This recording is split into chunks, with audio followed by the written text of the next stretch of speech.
Olá! Mais uma vez aqui com vocês. Hoje vai ser um dia muito massa para mim, viu? Esse parceiro, meu colega também, posso até dizer, né? Um excelente monitor.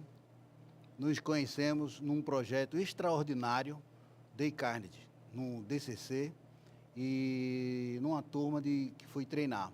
Mas o cara chegava numa elegância. Ó, o bicho chegando. Sabe aquele negócio? Chegando. Vocês vão ver agora, meu amigo Wilker.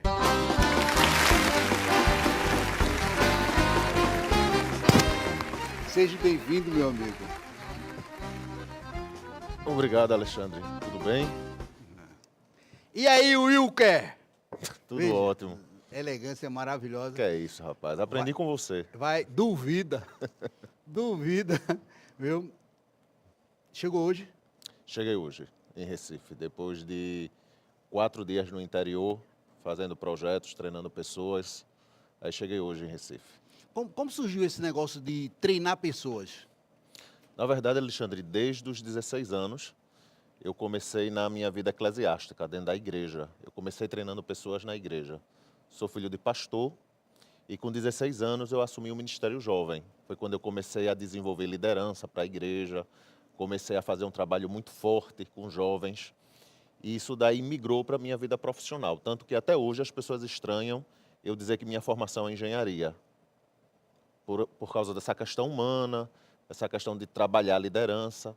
E depois eu fui para o Dale Carnegie, fui fazer outros treinamentos em outras instituições e a partir daí começou minha carreira como formador de líderes. O que é transformar pessoas para você? Alexandre, boa pergunta, né? Porque essa sua capacidade de estar trabalhando e liderança é transformar pessoas, né? Eu digo Sem sempre sombra assim, de dúvidas. eu aprendi que quando você pega uma tangerina e você aperta essa tangerina, vai sair caldo de tangerina. E aí, se eu apertar o Wilker, sai o que dele? O que é que sai de dentro desse cara aí? Entendeu? Aham. Aí sai o que? Sai mágoa, sai tranquilidade, sai sorriso, como surgiu agora, né? Aham. Então, essa capacidade de trabalhar em equipe e transformar pessoas, né? Que a turma pensa que transformar pessoas é colocar um paletó, trocar o visual, mas transformar pessoas de fato, Wilker, que eu vejo que você tem um trabalho muito, muito bom nisso, e principalmente a questão de organização, né? Transformar a pessoa também é se organizar. Sem a menor dúvida, né? Organizar num sentido completo, né, Alexandre? Organizar a pessoa no sentido emocional, organizar a pessoa no sentido profissional, organizar a pessoa no sentido psicológico, né? Vivemos uma época em que as pessoas estão desorganizadas psicologicamente falando, emocionalmente falando. Então você falou aí, espremer sai o quê? Né? A gente espreme uma pessoa, sai o quê? Sai um pouquinho de tudo, né? Sai um pouquinho de raiva, sai um pouquinho de trauma, sai um pouquinho de vivência, sai um pouquinho de emoção, sai um pouquinho de coisa boa. A grande questão é, quando eu estou espremendo, qual é o sabor que prevalece? Essa é a grande questão. E conseguir evidenciar esse sabor. Essa é a grande dificuldade com quem trabalha com pessoas hoje em dia. É conseguir evidenciar, extrair qual é a melhor versão dessa pessoa. O que é que essa pessoa tem de bom para dar? Porque defeitos, qualidades, todos nós temos. A grande questão é, o que é que eu vou evidenciar? O que é que eu vou fazer com que essa pessoa consiga olhar para dentro dela e consiga curar, consiga trabalhar, consiga potencializar, para a partir daí ela começar a galgar os sonhos dela, começar a galgar o projeto de vida pessoal dela. Essa é a grande questão, esse é o grande desafio hoje de você trabalhar desenvolvimento humano.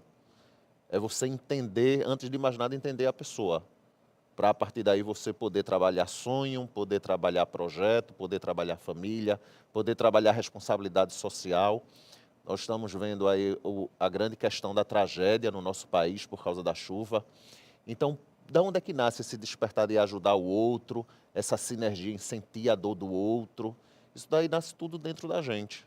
A gente já tem tudo isso, né, dentro. É evidenciado. É evidenciado quando? Quando eu tenho uma situação como a que a gente está vivendo no sul do país, quando eu tenho uma situação de alguém muito próximo a mim sentindo uma dor. Então, o que a gente faz quando a gente está trabalhando uma pessoa é tentar evidenciar esses sentimentos, essas razões, esses motivos, para que a gente possa trabalhar a melhor versão dessas pessoas. Quando você fala nessa parte, se eu confundir as palavras, você me ajude. Por exemplo, Certo. quando você faz essa consultoria empresarial, né? É nesse caminho mesmo que você vê a empresa num todo, a parte contábil, jurídica e também humana. Como você coloca esses pilares? Certo. Alexandre, quando eu vou trabalhar dentro de uma empresa, a gente fazer um trabalho de reengenharia de um negócio, na verdade, o meu trabalho hoje eu digo que é transformar empresas em negócios sustentáveis, ou seja, ninguém abre uma empresa pensando assim, daqui a 2 anos vai morrer e não tem nenhum problema. Todo mundo abre seu negócio pensando como um filho, né? Eu vou ter um filho, então eu quero que ele viva mais do que eu quero morrer vendo o meu filho vivo. Então as pessoas abrem uma empresa na imagem, na ideia de que essa empresa seja a última empresa que ela abra. Ela não imagina eu fechando a empresa, ela imagina abrindo e essa empresa sendo perpetuada pela família, pelos filhos, os netos assumindo a empresa. Esse é o sonho de todo mundo que abre uma empresa. Então ela tem que ser sustentável. E a outra coisa é que eu não posso ser escravo do meu negócio, né? O negócio ele tem que vir para agregar na minha vida. Eu não posso ser absorvido, escravo do negócio.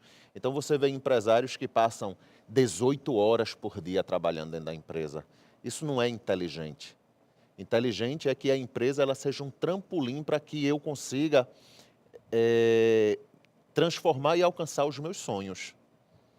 Então eu abro uma empresa para que ela faça parte de mim e não eu seja consumido pelo negócio. E a gente utiliza a metodologia dos 3Ps. Então trabalho pessoas, trabalho processos e trabalho produtos.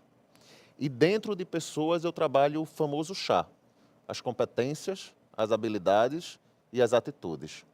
Então quando a gente entende que a empresa ela é fruto da pessoa, você abrir um negócio, não existe. Alexandre é desorganizado financeiramente, mas é dono de uma empresa extremamente organizada financeiramente, né? É um grande erro a gente pensar que não leva esse comportamento, né? A empresa é reflexo do dono, é reflexo de quem criou, de quem idealizou ela.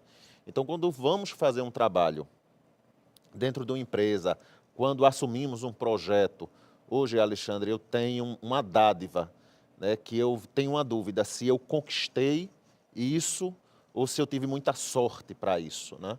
Hoje eu só trabalho em projetos que eu acho que são viáveis, que valham a pena. Hoje muita gente bate em minha porta e quando a gente começa a conversar, eu vejo que o projeto não vale a pena. Não está alinhado o negócio com a pessoa. Mas quando nós assumimos o projeto, assumimos o desafio de desenvolver um negócio junto com o empresário, a gente faz esse entendimento de que, olha, seu negócio é reflexo do seu comportamento.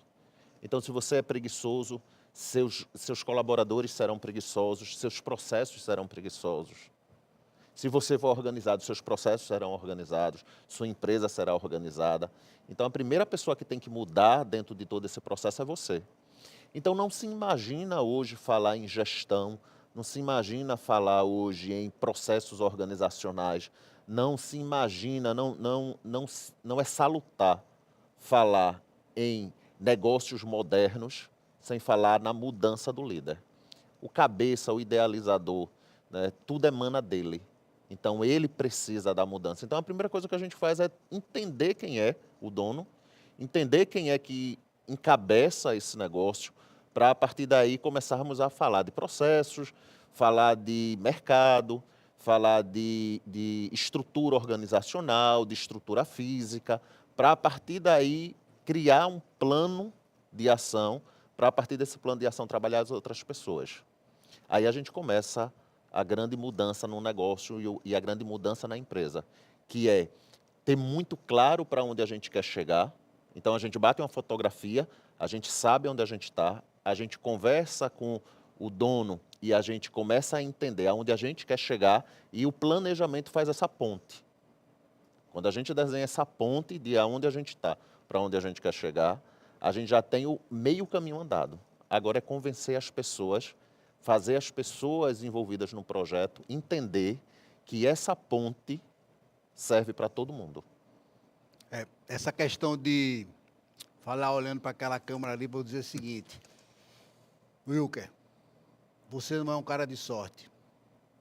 Obrigado. Porque sorte, para você, é a hora que você acorda, é a hora que você dorme, é a sua dedicação na sua leitura, a dedicação nos seus treinamentos.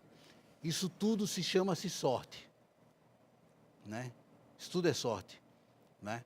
E eu, conversando contigo e te observando, eu sempre diria assim, pô, Deus, manda alguém, uma equipe boa para a gente poder trabalhar uma situação que eu passo, certo? Como você fala, né? Eu trabalho com política e a gente escuta muito tempo assim, o político tal é bom de vender, político tal é ruim de vender. Eu cheguei a uma concepção, Wilker, que ninguém compra político e ninguém vende político. Por quê?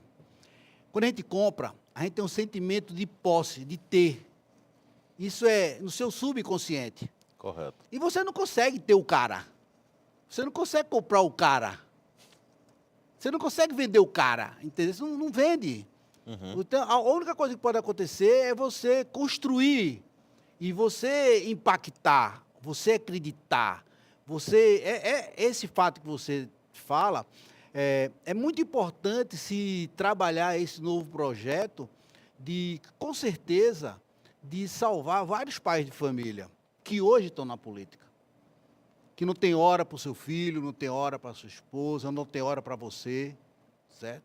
Se dedica 24 horas, é capaz de deixar o prato na mesa para atender uma atividade política. Então, essa sua sabedoria de trabalhar e fazer com que essa empresa se renove e através do seu próprio, o patrão que é o dono, aquela mudança interna dele, pô, eu vejo que desperta uma esperança de você participar, né, de novos projetos que não vai salvar a empresa, vai salvar pai, vai salvar filho, vai salvar avô, que estão inseridos nessa política sem tempo nem para ela. Sem essa gestão, sem essa capacidade de entendimento que ele é uma peça fundamental nesse jogo de xadrez, que ele é o rei. Ao cair, acabou o jogo. Não tem mais jogo. Tem que ter outro tabuleiro, outras peças, né? E essa nossa vida é um grande jogo de xadrez, aonde o peão pode se tornar uma rainha, um peão pode se tornar um bispo, um peão pode se tornar um cavalo. Quer dizer, você pode transformar aquela peça em uma peça mais poderosa, que tenha caminhos diferentes, e não dizer que ela vai morrer peão. Então, essa capacidade que hoje você fala e você trabalha é fundamental em projetos novos que você está preparado para isso. Obrigado. Você está preparado para isso, o seu jeito, seu carisma, a sua experiência, seu expertise, né? Por isso, eu disse assim, eu vou convidar ele e, na verdade, é uma pegadinha, né? Eu disse, vem aqui, Paulo, a gente bater um papo. E ele disse, mas eu sou tímido. Eu disse, essa sua timidez é maravilhosa, porque você é um profissional altamente qualificado, obrigado. tá certo? E vocês têm que ver, né? Quando eu digo assim, fala um pouco de Wilker. Quem é o Wilker, né? Certo. Quem é esse cara? Vamos lá. Alexandre, eu comecei minha vida muito novo, né? Minha vida profissional. Eu digo que minha vida profissional começou com minha mãe, né? Eu comecei aos 7 anos. Minha mãe sempre teve um lado muito empreendedor. Então, com 7 anos, eu ia para Caruaru com minha mãe. comprávamos roupa na feira de Caruaru e ela vinha para a Cidade do Cabo para revender. Fui criado na Cidade do Cabo de Santo Agostinho.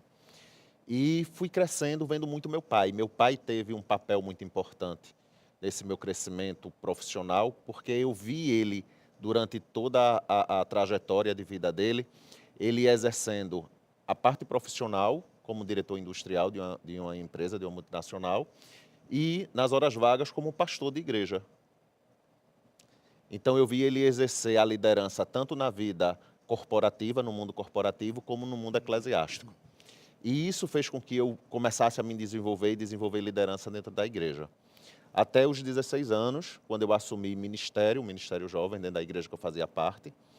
E a partir daí, eu comecei a desenvolver a questão muito mais no mundo corporativo. Aí, aos 18 anos, eu fui trabalhar na CELP, que foi o meu primeiro estágio. Aí fiz escola técnica. Da escola técnica, eu fui fazer engenharia na UPE. Aí, a partir de engenharia da UPE, eu já virei monitor e já fui trabalhar com pesquisa. Foi quando eu tive contato com pesquisa pela primeira vez na minha vida. Com 2 anos no núcleo de pesquisa, eu fui sócio da minha ex-professora e a gente abriu um instituto de pesquisa. E a partir do instituto de pesquisa, eu comecei a entender o que era empreender. Aí comecei a prestar consultoria para 4 SEBRAES em 4 estados diferentes. E a partir daí começou a realmente o despertar dessa necessidade de empreender versus trabalhar pessoas, né? Você é da área de pesquisa, você sabe o quanto é difícil trabalhar com campo, né, com coleta de dados. E se você não tiver um domínio muito grande de pessoas, da equipe, e você não tiver um controle muito grande sobre essas atividades, você perde o resultado. Coleta de dados é algo muito frágil de se fazer. E o SEBRAE foi uma grande escola para mim, como a FIEP, como a própria UPE, onde eu passei muito tempo como aluno de iniciação científica. E aí eu fui me desenvolvendo, fui crescendo, vendi meu instituto e hoje eu tenho a 3i, né, que é o Instituto de Inteligência e Informação, que é uma empresa focada em pesquisa, mas também focada em desenvolvimento de negócios. Então a 3i é uma empresa especialista em consultoria de inteligência de mercado e que nós temos como missão lá na 3i transformar qualquer negócio em um negócio que seja sustentável e inteligente. Essa é a bandeira que a gente sustenta. 42 anos, já tem mais de 25 anos que eu presto consultoria para empresas. Já passei por mais de 30 empresas, né? Entre até multinacionais como a HP, como Coca-Cola, empresas onde eu já prestei pesquisas, onde já fiz trabalhos de pesquisa ou trabalhos voltados a desenvolvimento de liderança, até instituições de ensino, de educação, de muitos escritórios de advocacia. Teve um período que eu fiquei muito focado em escritórios de advocacia, ensinar advogados a como montar seus escritórios. E hoje eu estou muito focado na montagem de indústrias, né? Hoje eu tenho um foco muito grande na formação de indústria, desenvolvimento de indústrias. Esse é um pouquinho de Wilker. Isso é o Wilker, né? Ô Wilker, e como surgiu Dale Carnegie? Dale Carnegie foi o seguinte, em Recife nós temos o BNI, né? E através do BNI eu conheci o instrutor do Dale Carnegie em Recife, que é o Fábio Teles, né? Um abraço para o Fábio Teles, né? Um grande mestre. Todo mundo diz que a gente é irmão, né? Careca e barbudo, todo mundo é igual, né? É um grupo. E a gente teve uma empatia muito grande, eu e o Fábio. E a partir daí o Fábio me convidou para ir fazer o Dale Carnegie. Já conheci o Dale Carnegie do livro, né? Eu creio que todo mundo conhece o Dale pelo livro Como Fazer Amigos e Influenciar Pessoas, que é uma bíblia da liderança mundial. Então, todo mundo que é líder ou conhece, ou já leu, já estudou esse livro. E a partir daí eu fui fazer o DCC com o Fábio. E depois ele me convidou para mais 3 turmas, para que eu fosse líder graduado, junto lá com o Dale. E a partir daí eu pude também, dentro dos meus treinamentos dentro da empresa, indicar o Dale Carnegie Recife para a formação de outras lideranças. E a partir daí, de uma dessas turmas, foi que aí eu tive o prazer enorme em lhe encontrar e a maior prova de que o Dale realmente muda vidas e faz conexões de pessoas verdadeiramente compromissadas em desenvolver liderança e desenvolver pessoas. É. Qual foi o número do DCC? Eu acho que eu encontrei você na turma 74. 74 ou foi 75? É, né? Foi. Você foi de que turma? 72. Eu fui da turma 70. Fui 2 turmas antes da sua. Para quem não sabe, né, a turma do DEI é numerada, né? A gente já tiveram 70 turmas, a minha turma foi a 70, né? E a sua já foi a 74. 72, a gente participou, eu participei da 74 também, já teve tá tendo, Eu acho que que a já 70, deve ter a 78 já. é, Tá por aí. tá por aí. Então você imagina, 78, as turmas em média têm entre 20 a 30 líderes. É. Quantas pessoas já não foram formadas, né, pelo Dale Carnegie, uma instituição centenária, considerada uma das 10 maiores escolas, uma das 10 maiores institutos de formação de liderança no mundo e que não precisa não tem mais nada o que provar, né, a Dale Carnegie enquanto instituto. Não precisa jogar confete. Não precisa. Mais de 100 anos já Mais de 100 anos. de instituto e é uma escola muito bonita de formação, né?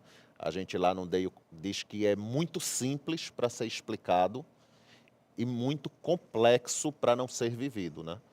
Então, não se explica Dale, né? Se vive Dale, se faz Dale. Então, só quem já fez o Dale Carnegie, como você sabe, é que consegue entender o que é a alma carnegiana, né? Alma carnegiana. Como a gente fala. E o Wilker? Qual é o esporte favorito de Wilker? Rapaz, boa essa. Agora vai ter briga, viu? Eu comecei minha vida, eu acho que na escola técnica, eu descobri que eu era fundista. Então, a minha prova era os 4.000 metros. Eita. Corria muito. Era muito magro, né? Então, corria muito, tinha muita resistência para correr. Nunca fui velocista, né? Cansava muito rápido, mas eu tinha muita resistência. E passei muito tempo sem correr. E da escola técnica até a minha formação de engenharia, eu fiquei muito focado nos estudos. Então, eu meio que abandonei a parte de esporte. Mas eu sempre tive, né, muito desejo, né, de me dedicar, de fazer esporte. E quando eu concluí engenharia, né, Sensei Erinho, né, Sensei Erinho, ele é neto do homem, do sensei que trouxe o judô para Pernambuco, né, e eu me encontrei com esse grande amigo, que foi o Sensei Erinho, ao qual me levou até a faixa roxa, né. Hoje eu me considero um judoca, como um atleta, né, já participei de campeonato, não parece, né? E tenho mais 2 paixões como esporte, né? O CrossFit, aí sensei, a coach Clarinha, né? Que também faz judô comigo. E sou arqueiro, né? Então já treinei aí com a seleção pernambucana de arco.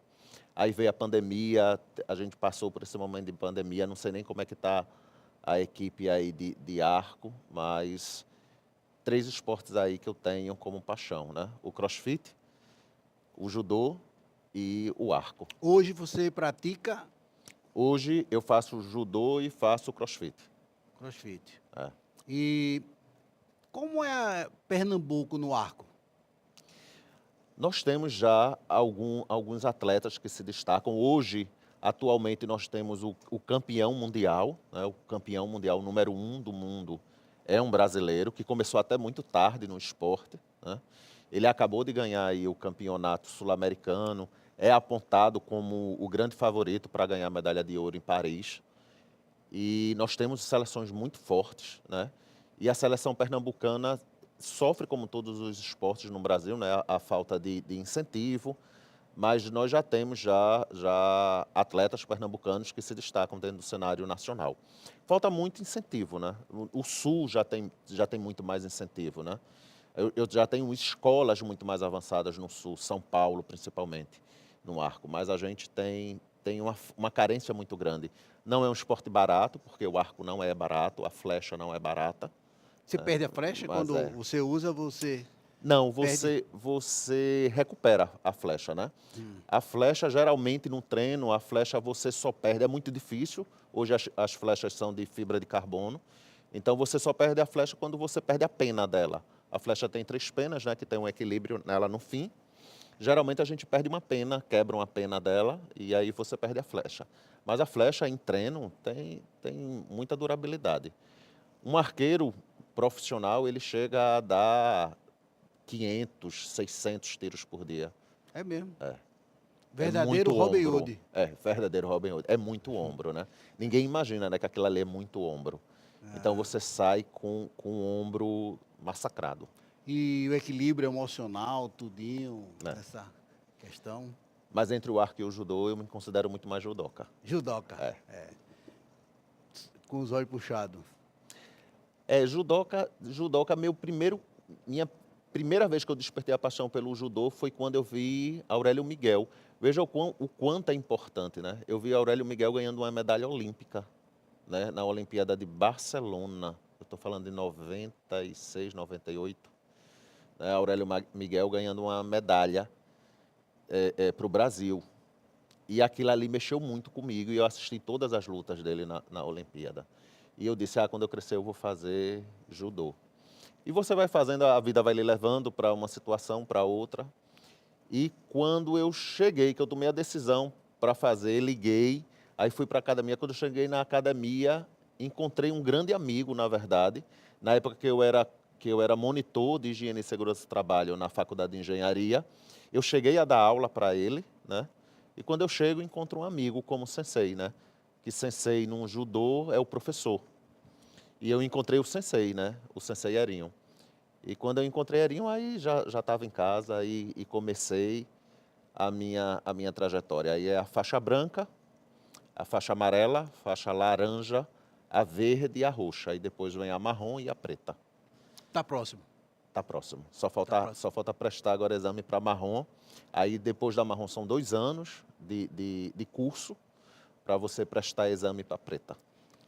Wilker, olha para aquela câmera e dá um recado para um empresário que está precisando desse apoio. Qual é o primeiro passo que ele deveria dar? Primeiro passo. Primeiro passo, você como empresário que acredita que pode melhorar seu negócio, que acredita que tem como crescer e não sabe como crescer, é reconhecer a necessidade de ajuda. Esse é o primeiro grande passo. É você identificar quais são as fraquezas, quais são as falhas que você tem em você enquanto gestor do seu negócio, em sua equipe e nos seus processos. E a partir daí, desse reconhecimento, você escolher um bom consultor, escolher um bom conselheiro, alguém que tenha competência para guiar você nesse processo de transformação e de desenvolvimento do seu negócio. Esse é o primeiro grande passo, Alexandre. É um grande passo. Wilker, eu agradeço a sua paciência, certo? Que é isso, um prazer. Tá conosco aqui. Agradeço a sua presença. Eu fico honrado, né? Porque você também é meu mentor, eu me espelho, eu Obrigado. observo, né? Você, a gente sem referência, a gente também não é nada. A gente tem que ter referências, né, na nossa vida para obter alguns espaços, né? Eu só tenho que também lhe agradecer. Eu que lhe agradeço, meu amigo. Muito obrigado. E vir mais vezes, né? É só chamar. Só chamar, né? É só chamar. Você sabe que mora no meu coração. Quinta-feira, 20 horas. Sempre com vocês. Olá!